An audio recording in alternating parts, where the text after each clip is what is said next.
Bonsoir à tous. Bienvenue à nouveau à notre discussion sur le sujet important de la prophétie biblique. La prophétie biblique. Donc, encore une fois, ce soir, parlons prophétie.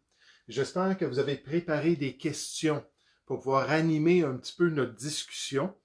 Et j'espère que ça va être un temps encore édifiant pour vous et encourageant dans les voies du Seigneur. Des ressources qui vous sont suggérées sur la prophétie sont les suivantes. Pour les écrits en français, on a les écrits de cet auteur qui s'appelle John F. Walvoord. C'est un théologien bien connu dans le monde anglophone, assez qu'on a traduit son matériel en français, et il a quelques livres sur la prophétie qui, je pense bien, sont disponibles aussi en français.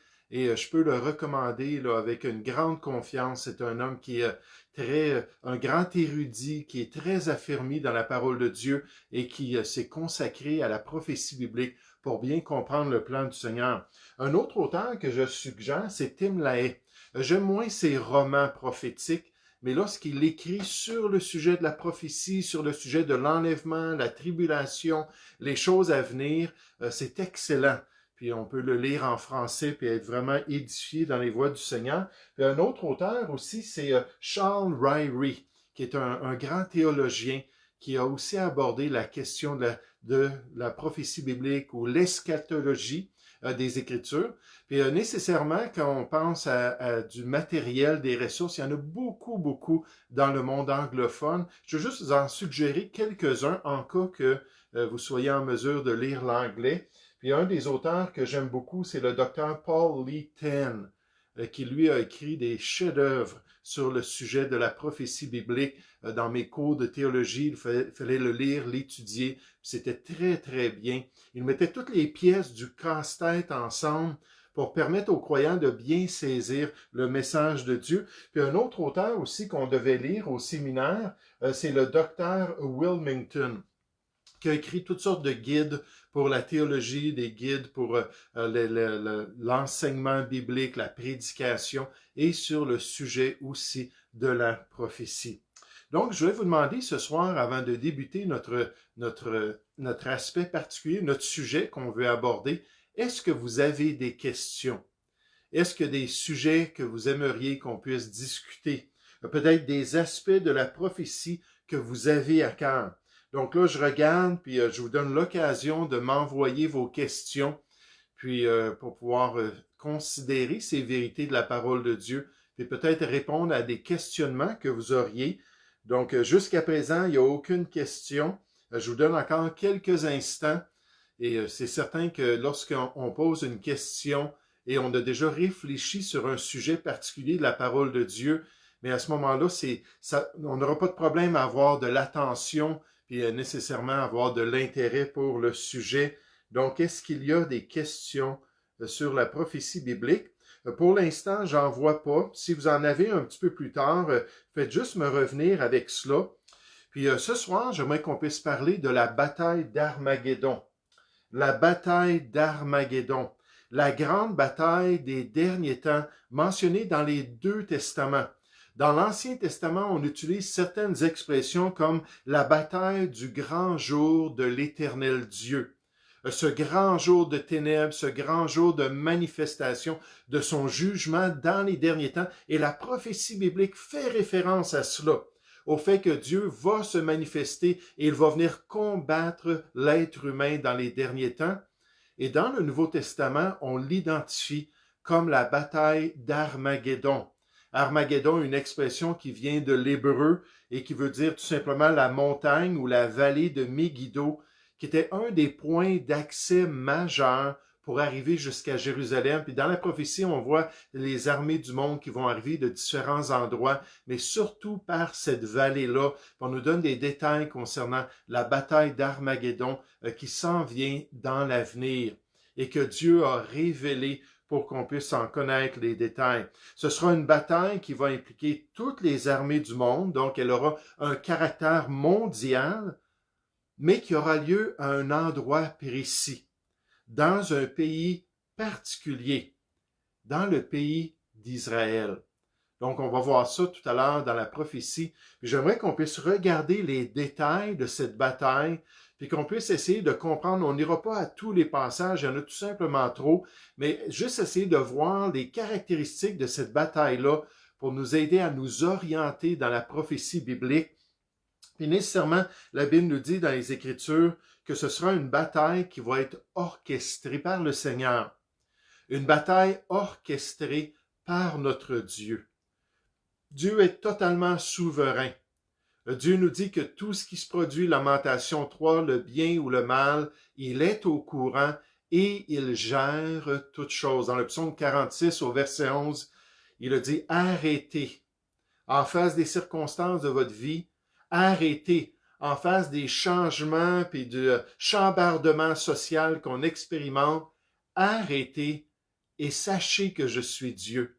Je domine sur les nations, je domine sur la terre. » Et Dieu veut qu'on soit convaincu, Dieu veut que ça soit clair dans notre esprit qu'il est au courant et c'est lui qui gère toutes choses. Regardez dans le livre de Joël, au chapitre 3.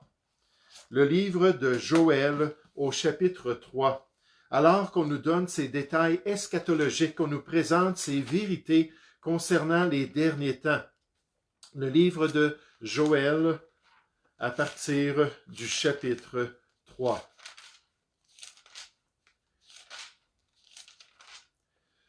Et on nous dit au verset 1, « Car voici en ces jours, en ce temps-là, quand je ramènerai les captifs de Juda et de Jérusalem. » Ça a débuté en 1947, que Dieu a ramené le peuple juif en Palestine pour en former un pays. Puis c'est encore un processus, puis dans la prophétie biblique, il va y avoir un élan pour ramener encore plus de Juifs en Palestine. On nous dit, je ramenerai les captifs de Juda et de Jérusalem. Je rassemblerai, puis Dieu dit, c'est moi qui est au contrôle. C'est moi qui déciderai du temps. C'est moi qui orchestrerai cette dernière grande bataille parmi les nations. Je rassemblerai toutes les nations et je les ferai descendre dans la vallée de Josaphat. Là, j'entrerai en jugement avec elles au sujet de mon peuple d'Israël, mon héritage, qu'elles ont dispersé parmi les nations, et au sujet de mon pays qu'elles se sont partagées. Donc, on voit qu'une des raisons pour lesquelles Dieu va permettre cette bataille-là, c'est pour se venger de son peuple, venger de ce que les Juifs ont expérimenté aux mains des nations païennes à travers l'histoire. Au verset 9, « Publiez ces choses parmi les nations, préparez la guerre, réveillez les héros, qu'ils s'approchent, qu'ils montent, tous les hommes de guerre, de vos oyaux, qui sont des instruments d'agriculture, forgez des épées, et de vos serpes des lances. Que le faible dise, je suis fort. Hâtez-vous, venez, vous tous, nations d'alentour, et rassemblez-vous. Là, ô Éternel, fais descendre tes héros. » Jusqu'au verset 14, « Que les nations se réveillent et qu'elles montent vers la vallée de Josaphat. Car là, je siégerai pour juger toutes les nations d'alentour. Saisissez la faucille, car la moisson est mûre. » C'est un des thèmes prophétiques que Dieu va venir labourer la terre. Il va venir labourer les nations sur notre monde, dans notre monde. Car la moisson est mûre, venez et foulez, car le pressoir est plein, les cuves regorgent, car grande est leur méchanceté. Et l'iniquité des nations à ce moment-là va être rendue à son summum. Et Dieu va venir se manifester parmi les nations. Verset 14. C'est une multitude dans la vallée du jugement, car le jour de l'Éternel est proche dans la vallée du jugement. Donc, on va regarder ces détails-là du plan de Dieu. Tournez avec moi dans Zacharie chapitre 12. Zacharie 12, 13 et 14 nous parlent de ces événements-là avant la venue du Dieu d'Israël pour régner sur cette terre. Puis il nous dit dans Zacharie chapitre 12, versets 1 à 9, « Oracle, parole de l'Éternel sur Israël. Ainsi parle l'Éternel qui a étendu les cieux et fondé la terre, celui qui est le propriétaire de ce monde, et qui a formé l'esprit de l'homme au-dedans de lui.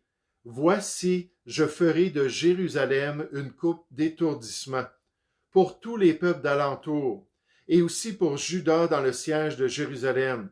En ce jour-là, je ferai de Jérusalem une pierre pesante pour tous les peuples.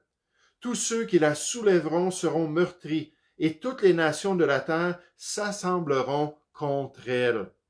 Les gens dans les derniers temps, les nations, les païens, les incirconcis, ne pourront plus supporter Israël. C'est frappant qu'aujourd'hui même, un traité de paix a été signé entre Israël et un des pays, j'essaie de me souvenir le nom de ce pays arabe-là, mais ils essaient d'amener les nations d'alentour à signer un traité de paix, mais Israël sera toujours une pierre pesante.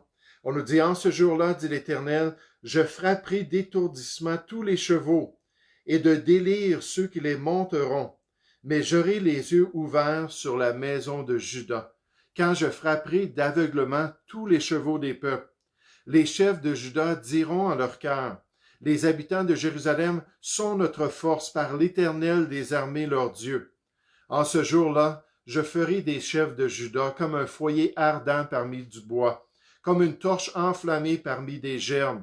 Ils dévoreront à droite et à gauche tous les peuples d'alentour, et Jérusalem restera à sa place à Jérusalem.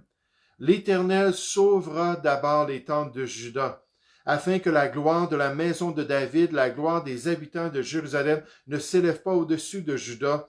En ce jour-là, l'Éternel protégera les habitants de Jérusalem, et le faible parmi eux sera en ce jour comme David. La maison de David sera comme Dieu, comme l'ange de l'Éternel devant eux. En ce jour-là, je m'efforcerai de détruire toutes les nations qui viendront contre Jérusalem. Et là, dans les versets ensuite, on nous présente le salut d'Israël. Romains 11, 25 nous dit dans la prophétie biblique, dans les derniers temps, que tout Israël sera sauvé. Lors de cette bataille-là, le peuple juif va être attaqué par les armées du monde et un bon pourcentage des gens vont mourir en Israël. Mais ceux qui vont survivre, la Bible nous dit qu'ils vont comprendre, qu'ils vont voir celui qu'ils ont percé descendre des cieux pour les délivrer et qu'un esprit de grâce et de supplication va les amener au salut de Dieu. Et alors tout Israël sera sauvé. Regardez dans le chapitre 14, au verset 1, « Voici le jour de l'Éternel arrive, et tes dépouilles seront partagées au milieu de toi. Je rassemblerai toutes les nations pour qu'elles attaquent Jérusalem. La ville sera prise, les maisons seront pillées, les femmes violées, la moitié de la ville ira en captivité, mais le reste du peuple ne sera pas exterminé de la ville. Donc moi encore, je suis souverain et je permettrai ces choses. » Tournez avec moi dans le livre de l'Apocalypse, dans le Nouveau Testament, alors qu'on nous parle de cette labour pendant les derniers temps, du fait que Dieu va venir pour racler la résistance humaine et établir son règne. On nous dit à partir du verset 14 d'Apocalypse, chapitre 14. « Je regardai et voici, il y avait une nuée blanche, et sur la nuée était assis quelqu'un qui ressemblait à un fils de l'homme, ayant sur sa tête une couronne d'or, et dans sa main une faucille tranchante. Et un autre ange sortit du temple, criant d'une voix forte à celui qui était assis sur la nuée, « Lance ta faucille et moissonne, car l'heure de moissonner est venue, la moisson de la terre est mûre. » Celui qui était assis sur la nuée jeta sa faucille sur la terre, et la terre fut moissonnée.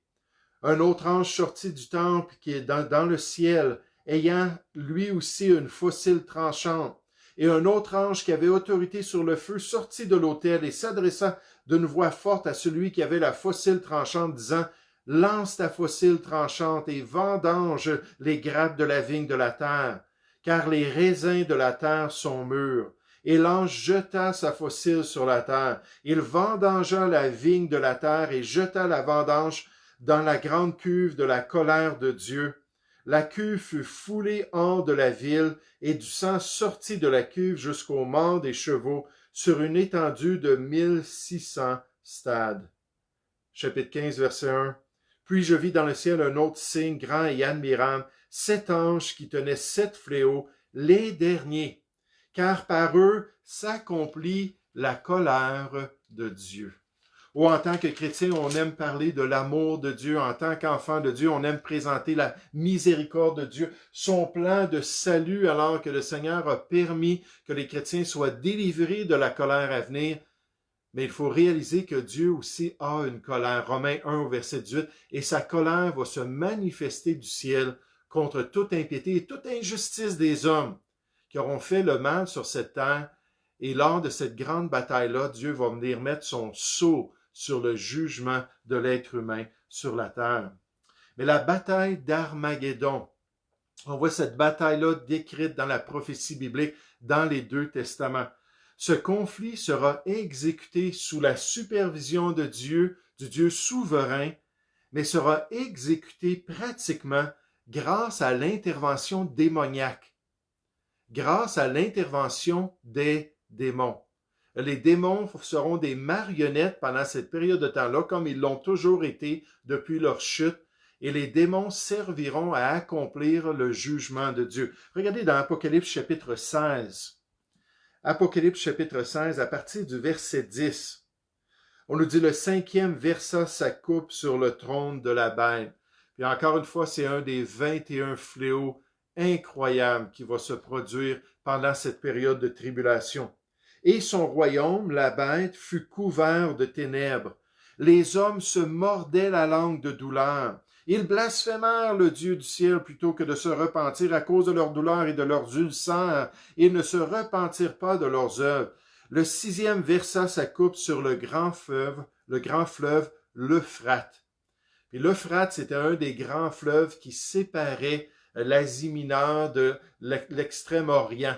Puis c'était un fleuve très important. Et là, on a déjà décrit dans la prophétie biblique une armée qui va descendre de l'extrême-orient pour venir attaquer avec les armées du malin dans cette bataille-là, pour venir attaquer Jérusalem. Donc, on nous dit, pour préparer ça, le 6e versa sa coupe sur le grand fleuve l'Euphrate, et son eau tarit, pour préparer la voie des rois qui viennent de l'Orient. Je vis sortir de la gueule du dragon. Donc, ici, le dragon, c'est le serpent ancien, c'est le diable ou Satan. Donc, Satan qui aurait un démon à l'intérieur de lui, c'est très étrange. Mais donc, je vis sortir de la gueule du dragon, de la gueule de la bête, l'Antéchrist, et de la bouche du faux prophète, son porte-parole, 3 esprits impurs, semblables à des grenouilles. Donc, Jean, dans les visions célestes, voit ces esprits-là sortir de ces 3 dirigeants du monde pendant cette période-là. On nous dit, car ce sont des esprits de démons qui font des prodiges et qui vont vers les rois de toute la terre, afin de les rassembler pour le combat du grand jour du Dieu Tout-Puissant. Voici, je viens comme un voleur, comme parenthèse, on nous dit, heureux celui qui veille et qui garde ses vêtements, afin qu'il ne marche pas nu et qu'on ne voit pas sa honte. Et ils, ces démons-là, rassemblèrent les rois de la terre dans le lieu appelé en hébreu Armageddon. Donc, on voit que Dieu, dans sa souveraineté, va pousser les démons à venir à travers les nations, rassembler les rois de la terre pour s'en aller dans cette vallée-là, auprès de cette montagne-là, et nécessairement dans toutes les voies d'accès à Jérusalem, pour venir entourer Jérusalem et venir attaquer Jérusalem. Ce sera une bataille exécutée grâce à l'intervention des démons. La bataille d'Armageddon, de même, manifestera la haine du malin pour Israël, la haine du malin pour les descendants de Jacob, pour ce peuple choisi de Dieu, le peuple juif. Et dans la prophétie, on voit que les nations se lèvent régulièrement à travers l'histoire contre Israël. Et occasionnellement, comme dans Daniel chapitre 10, on voit que derrière le roi de Perse, on voit que derrière le roi des Mèdes, il y a des créatures angéliques, des créatures angéliques, mais impures, des démons qui viennent les guider pour persécuter le peuple juif. À travers l'histoire, cette persécution des nations païennes a toujours été motivée par une haine d'un peuple que Dieu aime, sur lequel il a établi un amour éternel. Ésaïe chapitre 54, il a dit, mon amour pour toi, c'est un amour éternel à cause des alliances qu'il avait promis aux pères, aux patriarches. Et donc, le diable déteste tout ce que Dieu aime.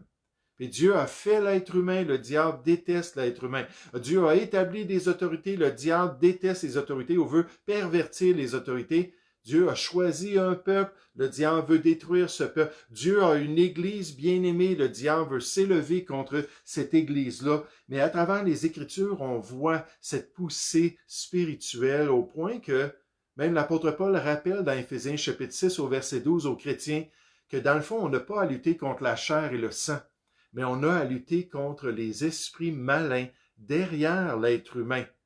Ces puissances, ces dominations, ces autorités, ces esprits méchants dans les lieux célestes qui sont là pour pousser l'homme à détourner les chrétiens de la vérité de Dieu puis à s'opposer au plan de Dieu. Regardez dans Apocalypse chapitre 12, comment on voit d'une manière très imagée le diable se lever contre Israël pendant la tribulation. Il aura signé un traité par son empereur, l'Antéchrist, d'après Daniel chapitre 9 au verset 26, un traité avec Israël, puis un traité avec les nations du monde. Ézéchiel 38 à 40 nous dit qu'Israël va être désarmé.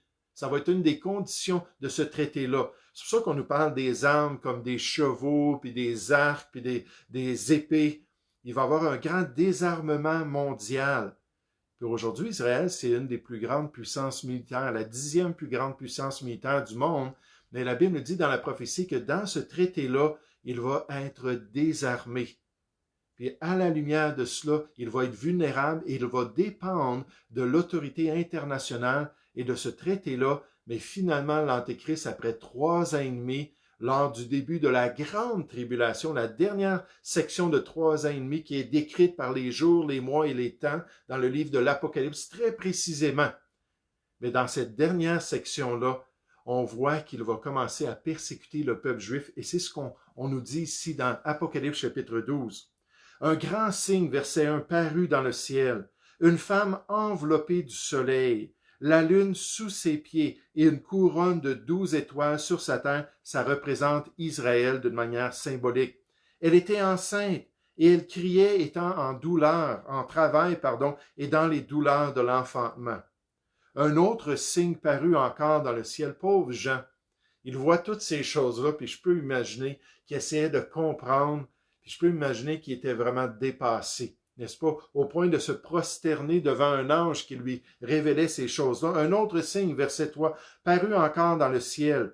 Et voici, c'était un grand dragon rouge-feu, ayant 7 têtes et 10 cornes, et sur ces têtes 7 diadèmes. Sa queue entraînait le tiers des étoiles du ciel et les jetait sur la terre.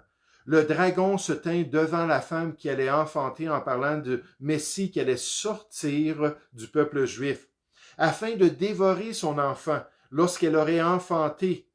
Elle enfanta un fils qui doit paître toutes les nations avec une verge de fer. Son enfant fut enlevé vers Dieu et vers son trône, et la femme s'enfuit dans le désert. Puis pendant les 3 dernières années et demie, Israël va être poursuivi à travers le désert de la Judée. Puis il va chercher à se cacher dans le désert. La femme s'enfuit dans le désert, où elle avait un lieu préparé par Dieu afin d'être nourrie pendant 1260 jours. 3 ans et demi avec les années juives de 360 jours d'après le calendrier lunaire.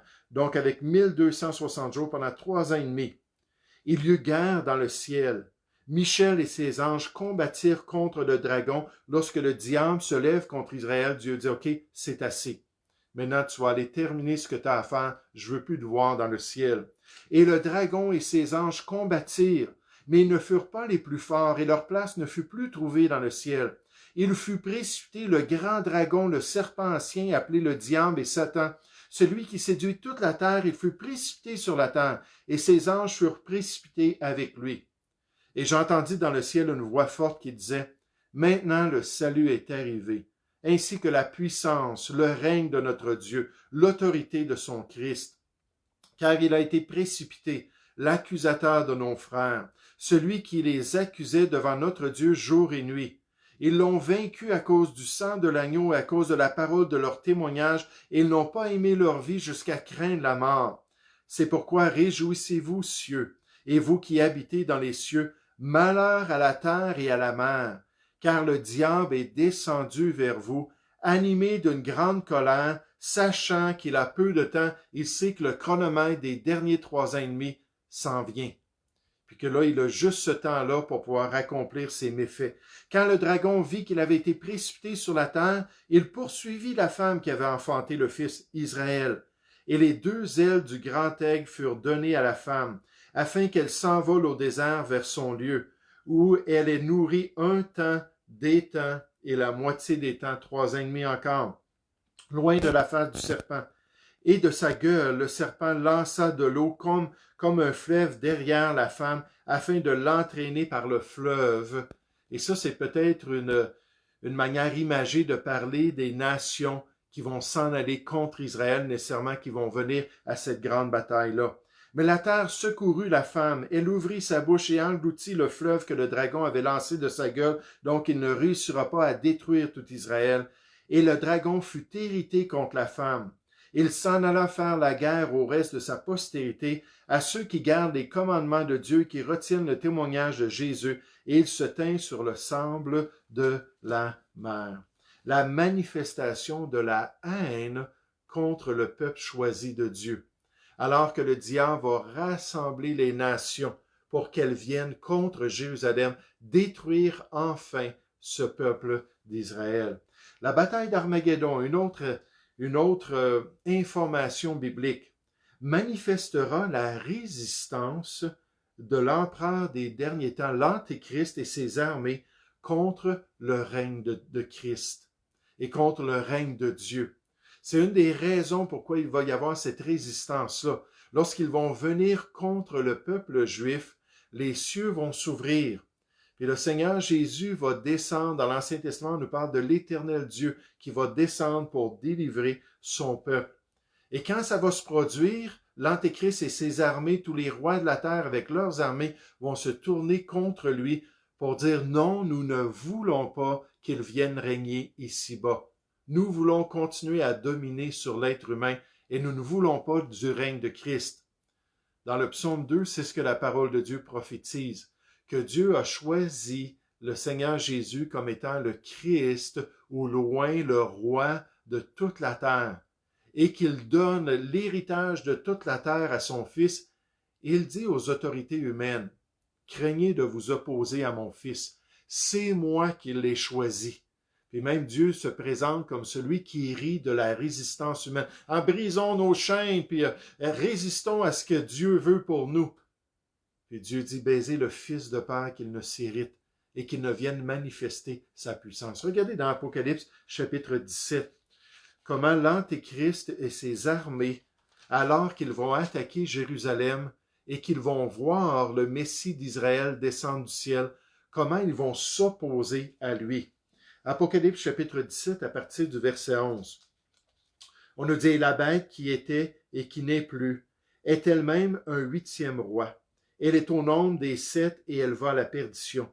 Les 10 cornes que tu as vues sont 10 rois, qui n'ont pas encore reçu de royaume, mais qui reçoivent autorité comme rois pendant 1 heure avec la bête pendant la tribulation.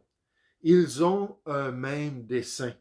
Et ils donnent leur puissance et leur autorité à la bête qui devient leur empereur nécessairement. Ils, tous ensemble, combattront contre l'agneau. Et ça va se produire à la bataille d'Armageddon qui se produit à la fin de la grande tribulation. Après la tribulation 3 ans et demi, un autre 3 ans et demi, et là, finalement, le diable est amené, d'après la souveraineté de Dieu avec ses démons, à rassembler toutes les nations contre Jérusalem. Ils vont attaquer Jérusalem, ils vont détruire une partie de Jérusalem. Et là, le Seigneur Jésus va descendre du ciel pour venir les anéantir, pour venir les détruire, puis ils vont combattre contre lui. Et on nous dit, et l'agneau les vaincra, parce qu'il est le Seigneur des seigneurs et le roi des rois. Et comme ça va être glorieux, n'est-ce pas, de voir cela, que Jésus a toute autorité sur l'être humain. Il a reçu toute autorité dans les cieux et sur la terre. Il a reçu le nom qui est au-dessus de tout nom, afin que tous fléchissent le genou et confessent qu'il est Seigneur, le Kurios, l'autorité suprême sur l'homme dans les derniers temps. Et ça va être merveilleux de voir ça, parce qu'il est le Seigneur des seigneurs et le roi des rois, et les appelés, les élus et les fidèles qui sont avec lui les vaincront aussi. Dans Apocalypse chapitre 19, on nous donne les détails de la bataille d'Armageddon lorsque Jésus va apparaître à la fin de cette bataille. On nous dit au verset 11, « Puis je vis le ciel ouvert, et voici parut un cheval blanc. Celui qui le montait s'appelle fidèle et véritable, et il juge et combat avec justice. Ses yeux étaient comme une flamme de feu. Sur sa tête étaient plusieurs diadèmes. Il avait un nom écrit que personne ne connaît si ce n'est lui-même, et il était revêtu d'un vêtement teint de sang. » Et dans la prophétie dans l'Ancien Testament, on nous présente l'Éternel Dieu, qui paraît avec un vêtement plein de sang, parce qu'il vient pour faire un carnage. Son nom est la parole de Dieu. Les armées qui sont dans le ciel le suivaient sur des chevaux blancs, revêtus de fin lin blanc et pur, et juste un peu avant dans le chapitre, on nous parle des croyants de l'Église, qui viennent de vivre les noces de l'agneau, et qui sont revêtus dans cet honneur-là d'être l'épouse de l'agneau, de ces vêtements-là blancs, et qui vont descendre avec lui pour venir anéantir les armées de ce monde. De sa bouche sortait une épée aiguë pour frapper les nations. Il les pètera avec une verge de fer pendant son règne, et il foulera la cuve du vin de l'ardente colère du Dieu Tout-Puissant. Il avait sur son vêtement et sur sa cuisse un nom écrit « Roi des rois et Seigneur des seigneurs ». Je vous le révèle et je vais le manifester. Il va démontrer à toutes les armées du monde qu'il est souverain. Et je vis un ange qui se tenait dans le soleil, et il criait d'une voix forte, disant à tous les oiseaux qui volaient au milieu du ciel, « Venez, rassemblez-vous pour le grand festin de Dieu, afin de manger la chair des rois, la chair des chefs militaires, la chair des puissants, la chair des chevaux et de ceux qui les montent, la chair de tous libres et esclaves, petits et grands. Et je vis la bête et les rois de la terre et leurs armées, rassemblés pour faire la guerre à celui qui était assis sur le cheval et à son armée. En fait, c'est la guerre qu'ils font au peuple juif et à Jérusalem, mais quand ils vont le voir descendre du ciel, ils vont se tourner contre lui. Et la bête fut prise, et avec elle le faux prophète, qui avait fait devant elle les prodiges par lesquels ils avaient séduit ceux qui avaient pris la marque de la bête et adoré son image. Ils furent tous les deux jetés vivants dans l'étang ardent de feu et de soufre, dans la Géhenne, le lac de feu éternel. C'est les premiers qui sont jetés là, dans ce feu-là. Et les autres furent tués par l'épée qui sortait de la bouche de celui qui est assis sur le cheval, et tous les oiseaux se rassasièrent de leur chair. Donc, cette résistance-là de l'Antéchrist, cette résistance-là de cet ordre mondial-là, avec toutes ces armées qui vont se lever contre le plan de Dieu. Et quand Jésus-Christ, l'image du Dieu vivant, l'empreinte de sa personne, va se manifester, ils vont se tourner contre lui. Mais la prophétie biblique nous présente la catastrophe de le faire et l'anéantissement. La bataille du grand jour du Seigneur amènera la destruction du règne de l'homme sur la terre. Cette grande bataille d'Armageddon-là va briser la domination et l'autorité de l'homme. Encore aujourd'hui, Romains chapitre 13 nous dit que l'être humain a une domination sur la terre, qu'il a une autorité ici-bas qui devrait être respectée par le chrétien, qui devrait être respectée par l'enfant de Dieu. Mais malheureusement, dans cette autorité-là, bien souvent, ils n'accomplissent pas le plan de Dieu. Et cette bataille-là va mettre une fin à la domination de l'homme, plus du tout dans l'histoire. Certainement pas pendant le millénium. C'est Christ ou l'Éternel qui va régner sur toute la terre. Puis ensuite, on a juste une dernière levée des rebelles qui va être rapidement anéantie. Puis on a le grand trône blanc alors que les cieux et la terre sont roulés comme un vêtement, détruits, anéantis, consumés. Puis là, après ça, il y a des nouveaux cieux, une nouvelle terre, et c'est encore Dieu qui va régner.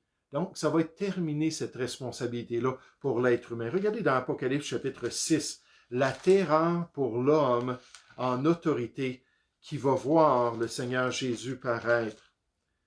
La terreur pour l'être humain. Apocalypse chapitre 6. Là, je regarde, je pense que quelqu'un a envoyé une question. Non, pas vraiment. Apocalypse chapitre 6 au verset 12. On nous dit, « Je regardai quand il ouvrit un 6e sceau. Il y eut un grand tremblement de terre. Le soleil devint noir comme un sac de crin. La lune entière devint comme du sang. C'est une des caractéristiques, on va le voir ailleurs aussi. Et les étoiles du ciel tombèrent sur la terre comme des figues vertes d'un figuier secoué par un vent violent. Donc on a l'image de ça, de ce qui pourrait se produire alors que les météores tombent sur la terre lors de ce jugement. Le ciel se retira comme un livre qu'on roule, et toutes les montagnes et les îles furent remuées de leur place. Les rois de la terre, les grands, les chefs militaires, les riches, les puissants, tous les esclaves et les hommes libres se cachèrent dans les cavernes et dans les rochers des montagnes. Ils disaient aux montagnes et aux rochers, « Tombez sur nous et cachez-nous devant la face de celui qui est assis sur le trône et devant la colère de l'agneau. » C'est comme si le ciel va être ouvert. Puis là, ils vont voir toutes ces réalités-là, car le grand jour de sa colère est venu, et qui peut subsister? Dans Apocalypse 1, au verset 7, on nous dit, « Voici, Jésus vient avec les nuées, et tout œil le verra, même ceux qui l'ont percé. » On a vu ça dans Zacharie 12, 10, les Juifs vont reconnaître celui qu'ils ont percé, et ils vont se convertir. Mais même ceux qui l'ont percé, et toutes les tribus de la terre se lamenteront à cause de lui, parce qu'il vient renverser l'ordre mondial. Il vient établir un nouvel ordre mondial selon le plan de Dieu. Regardez dans Matthieu chapitre 24, alors que le Seigneur Jésus a enseigné cette vérité prophétique à ses disciples. Matthieu chapitre 24, à partir du verset 29. Matthieu 24 au verset 29. Il dit, « Aussitôt après ces jours de détresse », donc dans le contexte au verset 15, c'est la tribulation, puis nécessairement la partie de la grande tribulation qui débute avec la désolation on nous dit la désolation de l'abomination de désolation, plutôt la statue de l'Antéchrist qui est mise dans le temple juif et il demande à tous de l'adorer, sinon ils doivent être exécutés. Puis là, les gens vont prendre la marque d'allégeance à l'Antéchrist, puis ce fameux 666-là qui va les identifier comme des citoyens du monde de l'Antéchrist. Puis le restant du monde va être persécuté. Jésus dit aux Juifs, « Sauvez-vous, restez pas à Jérusalem, les armées s'en viennent bientôt. » Puis ils vont rentrer pour détruire Jérusalem. Mais il dit, après ces jours de détresse, le soleil s'obscurcira. La lune ne donnera plus sa lumière, les étoiles tomberont du ciel et les puissances des cieux seront ébranlées. Alors le signe du Fils de l'homme paraîtra dans le ciel. Toutes les tribus de la terre se lamenteront et elles verront le Fils de l'homme venant sur les nuées du ciel avec puissance et une grande gloire. Il enverra ses anges avec la trompette retentissante et ils rassembleront ses élus des quatre vents d'une extrémité des cieux. Parce qu'alors qu'il s'assit, Matthieu chapitre 25 nous dit qu'alors qu'il s'assit sur son trône, il va avoir toutes les brebis d'un côté, puis le restant de l'humanité, les boucs de l'autre côté. Et donc, il va les rassembler. Ce n'est pas une référence ici à l'enlèvement.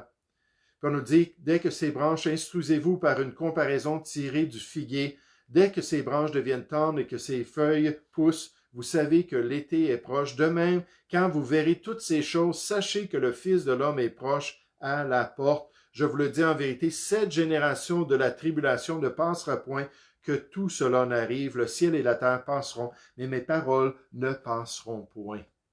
Et là, le Seigneur Jésus va venir, Matthieu 25 nous dit, pour régner sur toute la terre. Et ça va être terminé avec le règne de l'homme. Revenons dans Zacharie chapitre 12, pour voir que dans la prophétie de l'Ancien Testament, on nous présente dans Daniel 7 nécessairement le Messie, le Fils de l'homme qui arrive sur les nuées et qui reçoit la domination sur toute la terre, mais on le présente aussi comme étant l'Éternel Dieu.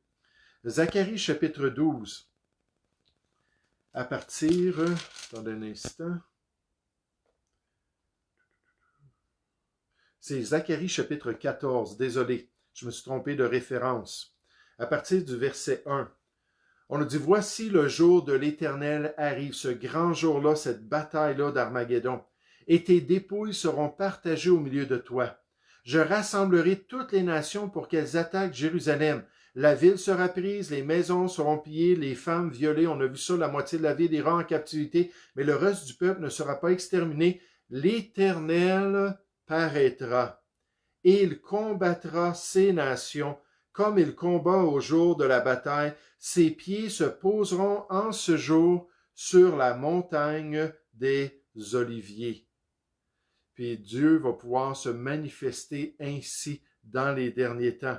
Puis un peu plus loin dans le texte, au verset 9, on nous dit « L'Éternel, après ces événements-là, sera roi de toute la terre. » Il va venir pour régner visiblement ici-bas. En ce jour-là, l'Éternel sera le seul Éternel et son nom sera le seul nom, alors qu'il va régner sur toute la terre. Pour enlever cette autorité-là à l'être humain. Dans Ésaïe chapitre 13 au verset 9, on nous dit « Voici le jour de l'Éternel arrive, jour cruel, jour de colère et d'ardente fureur, qui réduira la terre en solitude et qui exterminera les pécheurs de ce monde. » Pourquoi? Parce que ça va être généralisé dans les derniers temps. Apocalypse chapitre 13 nous dit « La plupart des gens sur la terre vont suivre l'Antéchrist. » Et Dieu va dire « OK, c'est assez. C'est assez, je vais venir raser la terre. » Dans Daniel chapitre 2, dans la statue finalement que Nebuchadnezzar avait vue, qui représente tous les royaumes de ce monde, quand on est rendu dans les orteils, c'est le dernier empire avec 10 orteils qui sont unis ensemble par des alliances. Et pendant ce règne-là, de ces 10 rois, de ces 10 orteils qui sont sous le grand empereur des derniers temps, on nous dit qu'une roche va se détacher sans le secours d'aucune main et va venir frapper les pieds de la statue et va broyer tous les royaumes de ce monde. Tous les peuples païens et tous les royaumes qui ont existé seront anéantis. Et là, c'est Dieu lui-même qui va régner. Un dernier passage ce soir. 2 Thessaloniciens chapitre 2 et ensuite on fait un résumé. 2 Thessaloniciens chapitre 2 à partir du verset 5. 2 Thessaloniciens chapitre 2 au verset 5. En parlant de la venue de la tribulation et de l'Antéchrist, Paul dit « Ne vous souvenez-vous pas que je vous disais ces choses lorsque j'étais encore chez vous? » Paul enseignait la prophétie. « Mais maintenant, vous savez ce qui le retient, afin qu'il ne paraisse qu'en son temps. Car le mystère de l'iniquité agit déjà, il y a déjà cet esprit-là dans le monde de rébellion contre le plan de Dieu. Il faut seulement que celui qui le retient encore ait disparu. Et alors paraîtra l'impie, l'Antéchrist, que le Seigneur Jésus détruira par le souffle de sa bouche et qu'il écrasera par l'éclat de son avènement. » Et ce dernier empereur-là va disparaître de la terre. Et c'est l'Éternel Dieu lui-même, le Seigneur Jésus, qui va régner ici-bas sur la terre et qui va établir un règne de 1000 ans ici-bas. Donc la bataille d'Armageddon, prédite dans les 2 testaments, une bataille avec un caractère qui est mondial, une bataille qui va être orchestrée souverainement selon la volonté de Dieu, une bataille où Dieu va même utiliser l'influence démoniaque qui va être généralisée sur la terre pour pouvoir rassembler les nations du monde, les dirigeants du monde qui vont être guidés puis peut-être même possédés par des démons, comme l'Antéchrist lui-même va être possédé par Satan. Puis tous ces gens-là vont venir à cette bataille-là. Une bataille qui va manifester une haine particulière du diable contre Israël, contre ce peuple choisi. Une bataille qui va manifester la résistance de l'ordre établi avec l'Antéchrist, l'empereur et ses armées contre le règne du Messie, le règne du Seigneur. Et Dieu va dire, écoutez, vous pouvez rien y faire, c'est moi qui décide et c'est lui qui vient régner. Et les gens ne pourront pas résister. Une bataille qui va amener la destruction du règne de l'homme. Dieu a dit à l'être humain qu'il devait assujettir la terre, qu'il devait dominer sur la terre. Nécessairement, les autorités ont été établies dans Genèse chapitre 9 pour dominer sur la terre. Et Dieu dit, c'est terminé. Assez de chaos, assez de tromperie, assez de méchanceté, assez d'injustice. Maintenant, celui qui va venir va régner avec une verge de fer, mais il va régner avec justice et droiture ici-bas sur la terre. Quelle transformation à l'ordre établi pendant la tribulation. Quel changement radical lorsque Jésus va venir pour rétablir toutes choses, pour, pour rétablir là, les conditions initiales du monde avant la chute de l'homme. On nous dit qu'il doit demeurer dans les cieux, dans Actes chapitre 3, jusqu'à ce qu'il revienne pour rétablir toutes choses. Nécessairement, entre-temps, il va venir chercher son épouse, son Église, mais quand il va venir visiblement, ça va être pour rétablir les conditions idéales et l'âge d'or de l'histoire de l'homme sur la terre pendant son règne millénaire. Puis quelle grâce on va avoir, nous, de pouvoir participer. Quelle grâce on va avoir de pouvoir être des citoyens de ce règne-là et de pouvoir régner avec Christ pendant 1000 ans. Tout cela à cause de la grâce de notre Dieu et tout cela à cause du sacrifice merveilleux du Seigneur Jésus. Merci Seigneur pour ces belles prophéties. Merci pour ces beaux enseignements de ta parole. Et merci pour cette réalité d'un grand conflit qui va amener enfin la rébellion à cesser sur la terre. Et on nous dit qu'un jour, il y aura des nouveaux cieux et une nouvelle terre où la justice régnera. Pourquoi? Parce que ça va être le prince de paix lui-même qui va régner ici-bas. Est-ce que vous avez des questions concernant la bataille d'Armageddon? Est-ce qu'il y a des aspects de cette bataille-là ou même un autre sujet prophétique? Donc, demain soir, on va terminer avec les caractéristiques du nouvel ordre mondial, de cet ordre-là qui va être établi par le malin lui-même et ce qu'on nous dit dans la prophétie biblique, ce qu'il s'apprête à faire. Et vous allez voir, alors qu'on considère ces vérités-là, ça nous rappelle les changements qu'il y a dans nos sociétés, puis l'unification mondiale, puis l'autorité des nations, puis l'autorité des organismes internationaux de plus en plus forts. Puis ça va nous aider à voir que ces choses-là se préparent pour la venue de ce grand personnage des derniers temps. Puis nous, on n'attend pas l'Antéchrist. La bienheureuse espérance, c'est pas la venue de l'Antéchrist. La bienheureuse espérance pour le chrétien, c'est la venue de notre grand Sauveur et grand Dieu. Tite 2 au verset 13. Donc, si vous avez des questions personnelles concernant ces choses-là, après ou pendant la semaine, vous pouvez me texter s'il y a des aspects que vous ne comprenez pas. Ne vous gênez pas. Puis, merci beaucoup pour votre attention. Et j'espère que ces vérités bénies de Dieu, d'après Apocalypse 1, verset 3 et 22, 6, il y a une bénédiction sur les vérités prophétiques de la parole de Dieu. Et j'espère que ça va nous aider à avoir les yeux ouverts, puis surtout à saisir l'occasion qu'on a aujourd'hui pour vivre pour lui. Dieu veut des administrateurs dans son royaume et c'est notre fidélité ici qui va nous permettre ensuite de recevoir des grandes responsabilités là, dans ce moment-là, lorsqu'il va venir régner ici-bas. Que le Seigneur vous bénisse abondamment.